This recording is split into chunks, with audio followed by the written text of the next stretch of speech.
안녕하세요. 자, 반갑습니다. 자, 오늘은 우리가 지난 시간에 이어서 서포트 패턴 머신에 대해서 살펴보도록 하겠습니다. 자, 서포트 패턴 머신은 분류, 클래시피케이션에도 많이 사용되고요. 예측, 프리딕 또는 회귀 문제, 우리가 리그레이션을 회귀 리그레이션을 하는 그런 경우에도 서포트 패턴 머신을 이용할 수가 있습니다. 자, 그 경우에는 서포트 패턴 머신이 아니라 서포트 패턴 리그레이션이라고 해서 SVR이라고 하죠. 자, 그래서 이것은 비확률적인 우리가 이진 선형 분류자다. 그래서 바이노미얼하게 우리가 살펴보는 형태의 기본적으로는요. 그렇게 클래시피케이션 하는 모델이다라고 보시면 됩니다. 근데 아까 말씀드렸다시피 회귀 모형에도 쓸 수가 있어요. 저는 이제 서포트 벡터 리그레이션 모델도 이용을 해봤는데요. 예, 이것이 생각보다 성능이 아주 나쁘지 않더라고요. 서포트 벡터 머신이 의외로 여러분들이 그 머신러닝 이제 성능을 비교하기 위해서 비교하는 그런 이제 그 연구들을 하시게 되면 데이터를 돌려보시게 되면 의외로 서포트 벡터 머신이 나쁘지 않습니다. 성능이 굉장히 좋게 나오는 경우들도 의외로 많이 있습니다. 자, 그래서 오늘 살펴볼 서포트 벡터 머신은요. 자, 우리가 어디에서 많이 사용하느냐부터 좀 말씀을 드릴게요. 자, 첫 번째는요. 자연어 처리 할 때, 자, 옛날에 많이 썼습니다. 서포트 패턴 머신을. 그래서 우리가 NLP라고 하죠. Natural Language. 네. NLP라고 하죠. 그래서 여기에 메서드와 함께 사용돼서 토픽 모델링. 우리가 NLP를 하게 되면 크게 보면 두 가지예요. 우리가 토픽 모델링 하고, 자, 감성 분석에 많이 쓰죠. 자, 토픽 모델링은 각 토픽 간의 관계를 보는 거예요. 자, 감성 분석은 우리가 전체의 내용을 다 우리가 의미를 보지 않더라도 이게 부정적인 거냐, 긍정적인 거냐, 악플이 아니냐, 이런 것들을 우리가 자연어 처리로 가려낼 때 쓰거든요. 물론 지금 제가 말한 건 악플입니다만 마케팅에서도 이용할 수가 있어요. 예를 들면 댓글만 보더라도 이 마케팅 이용할 때 이 사람들이 긍정적으로 보고 있는지 부정적으로 보고 있는지 알 수가 있죠. 자, 예를 들면 또 감성 분석이 좀 나아가면요. 의료 분야에서는 이게 우울증인 사람들, 우리 사실 내가 우울하다 얘기 잘 안 하잖아요. 그 사람들의 어떤 이런 발화 자료에 의외로 우울함이 들어갈 수 있습니다. 그런 감성 분석을 통해서 보기도 하고요. 토픽 모델링은 이것에 대한 아주 복잡한 웹, 거미줄 같은 그런 관계망의 강도를 보는 것이에요. 자, 어쨌든 이런 자연어 처리에서 많이 쓰죠. 그 다음에 또 대표적으로 손글씨라든지요. 자, 그 다음에 이런 거 인식하는 프로그램. 요즘 물론 대부분 다 컨볼루션 뉴럴 네트워크를 많이 씁니다만 과거에는 서포트 패턴 머신을 기반으로 해서 많이 썼었습니다. 자, 서포트 패턴 머신 하면 여러분들 반드시 하나 알아두셔야 될 용어가 있는데요. 자, 용어를 먼저 좀 말씀을 드리면 첫 번째는 커널링이라는 우리가 방법을 우리가 아셔야 됩니다. 이 커널링이란 건 뭐냐면 서포트 패턴 머신에서 커널링이 쓰인다면 이거는 고차원의 특징 공간으로 매핑, 아이고 잘 안 써지네요. 매핑하는 것을 우리가 커널링이라고 해요. 그러니까 여러분들이 XY는 2차원이잖아요. XY를 3차원으로 이렇게 세 가지 있는 이런 어떤 입체적인 공간으로 바꿀 때 이런 걸 우리가 커널링이라고 합니다. 자, 커널 트릭이라는 게 있는데요. 자, 커널링을 통해서 우리는 뭘 하냐? 커널 트릭이라고 표현하는데, 자, 매핑된 데이터를 하이퍼 플레인, 자, 초평면이라고 해요. 하이퍼 플레인. 자, 우리나라 말로는 초평면이라고 하죠.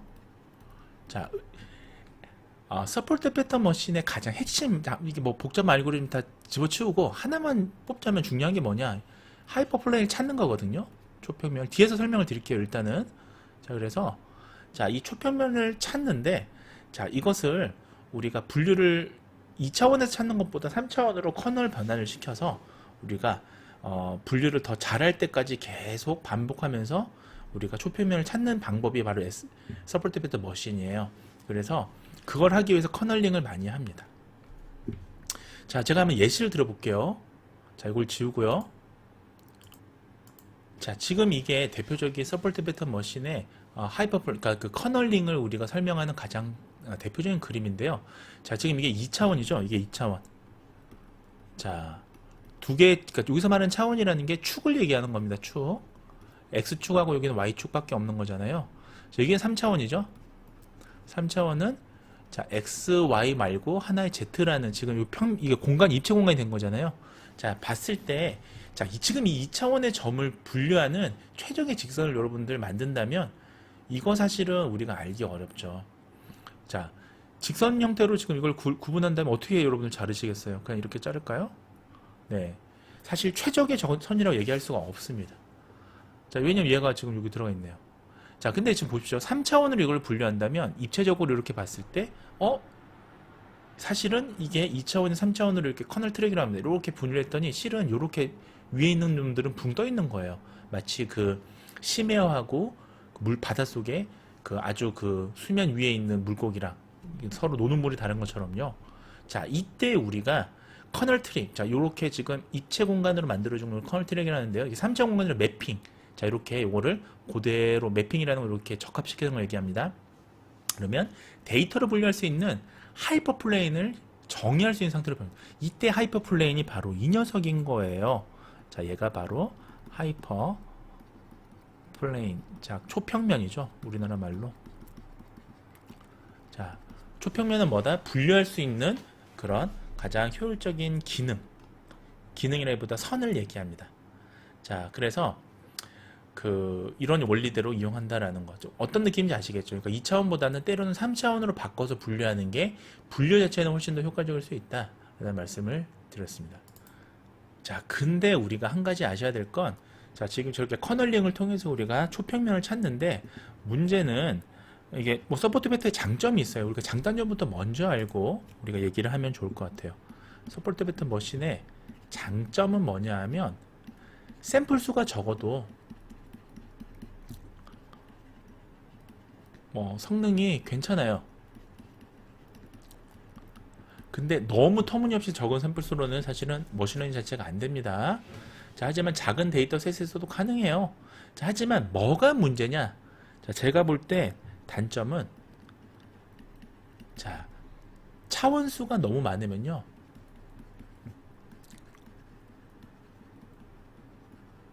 그러니까 증가해요. 너무 증가할수록 자, 이게 설명력이 떨어집니다. 네, 설명할 수 있는 능력도 떨어지고, 자, 뿐만 아니라 이 분석 시간도 늘어나요. 분석 시간이 늘는다는 건 안 좋은 거죠. 우리가 머신러닝에서 빠르게 우리가 이게 분석이 돼야 되는데 이게 시간이 오래 걸린다는 건 좋지 않죠. 자, 여기서 말하는 차원수라는 건 여러분 아까 보셨던 2차원, 3차원 개념도 되겠습니다만 여러분들 쉽게 생각하는, 여러분들 이제 응용하는 입장에 쉽게 생각하는 건 여기서 말하는 차원수는 자, 입력 변수를 얘기하는 거예요. 자, 입력 변수, 즉 X죠. 설명하고자 하는 변수가 너무 많다면 자, 예측하고 싶은 Y 변수를 잘 설명하기가 어렵다. SVM으로는. 하지만 장점은 샘플 수가 적더라도 잘 돌아간다.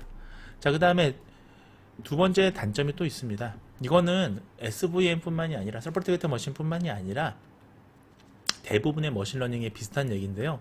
자, 노이즈가 많은 데이터는 네, 작동이 안 될 수가 있어요. 그러니까 실제로 이제 분석하다 보면 에러가 뜨는 경우들이 간혹 있습니다. 근데 그 중에 하나는 노이즈가 너무 많은 데이터를 하게 되면, 그러니까 노이즈가 많은 데이터라는 거는 단점이라고 약간 비슷한 내용이에요. 차원수가 많으면 노이즈가 많이 생길 수 있어요. 사실은 우리가 실제 이제 데이터만 가지고 얘기를 하자면, 예를 들면 우리가 비만이라는 걸 설명하고 싶은데, 자, 비만을 예측하고 싶은데 지금 Y가 비만이 되겠죠. X가 뭐 키, 무슨 뭐 팔 길이 뭐 등등등 있을 거예요. 허리 둘레, 뭐 허벅지 둘레 등등등 있을 거예요. 근데 X가 너무 많은 거예요. X가 한 200개가 돼요. 뭐 손톱 색깔, 머리카락 색깔, 눈썹 길이, 이런 거는 비만하고는 관계가 적죠. 사실 거의 없을 거예요, 아마. 자, 그러면 이게 작동이 안 되고 에러가 뜨는 경우들이 있습니다. 자, 그런 경우는 어떻게 해야 된다? 차원을 줄여줘야겠죠. 그래서 머신러닝에서 가장 중요한 건 뭐다? 자, 과적합을 줄여주는 방법 하고요. 그 다음에 옵티멀한 피처 셀렉션, 이게 두 가지 기술이 테크닉이 저는 제가 생각할 때는 연구자 관점에서는 또 개발자의 관점에서는 가장 중요한 이 테크닉이 아닌가라고 생각이 듭니다. 자, 서포트 팩터를 나타내는 함수는 다음과 같습니다. 펑션은 보시면, 자, 여기서 이 xi가 서포트 벡터예요. 그래서 이 서포트 벡터의 합을 통해서 우리가 사용해서 우리가 그 서포트 벡터 머신을 표현하는 겁니다. 그렇게 우리가 이해하시면 되겠습니다. 자, 오늘은 서포트 벡터 머신까지만 얘기하고요. 짧게 말씀을 드렸고요. 여러분들 결코 잃지 마셔야 될 것 두 가지. 자, 서포트 벡터 머신은 장점은 뭐다? 장점은 적은 수의 데이터셋, 샘플 사이즈가 적어도 다른 모델에 비해서는 그래도 돌릴 수 있다. 성능이 비교적 쏘쏘 나쁘지 않아요. 자, 그런데 단점은 서포트 벡터 머신은 차원수가 많아지면 이것을 설명하기가 어렵고요. 그 다음에 노이즈가 많은 모델을 우리가 학습하게 되면, 그런 모델을 쓰게 되면 이 자체가 돌아가지 않는다. 에러를 뜰 가능성이 있다라는 말씀을 드렸습니다. 자, 오늘 여기까지 하고요. 다음 시간 이제 나이브 베이스 모델에 대해서 설명을 드리도록 하겠습니다. 자, 여러분 경청해 주셔서 감사합니다. 안녕히 계세요, 여러분. 전 이 세상의 모든 굴레와 속박을 벗어던지고 제 행복을